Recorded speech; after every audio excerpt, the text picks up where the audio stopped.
দেগঙ্গার কলসুর পঞ্চায়েত কলসুরের ভাবকপাড়া থেকে চান্ডালাটি পর্যন্ত 3 কিলোমিটার রাস্তা বেহাল ছিল। বর্ষাকালে তো কথাই নেই। অনেক দিন ধরে দাবি ছিল এই রাস্তাটা পাকা করা হোক।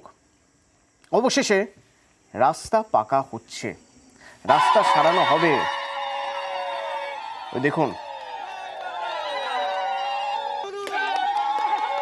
জিয়াউল প্রতিনিধি আমার সঙ্গে রয়েছেন। জিয়াউল, দীর্ঘদিনের দাবি, সেই দাবি পূরণ হচ্ছে, মানুষ কি বলছেন?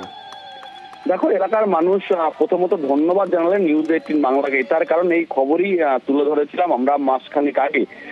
সেই সময় কিন্তু প্রশাসন আশ্বস্ত করেছিলেন যে দ্রুত এই রাস্তার কাজ শুরু হবে। সেটা প্রায় 1.5 মাস পরে, প্রায় 1 মাস পরে সেই রাস্তার উদ্বোধন করলেন একেবারে দেওঙ্গার বিধায়িকা রহিমা মণ্ডল।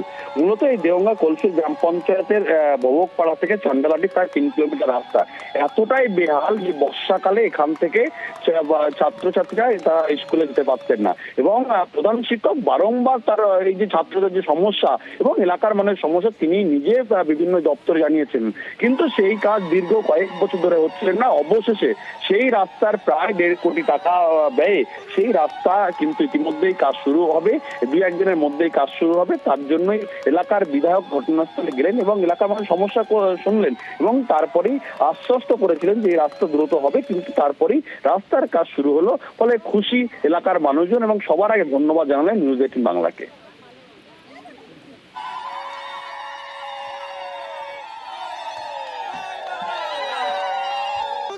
3 কিলোমিটার রাস্তা উদ্বোধন হলো, 1.5 কোটি টাকা স্যাংশন হয়েছে, দীর্ঘ প্রতীক্ষার আজকে ফল।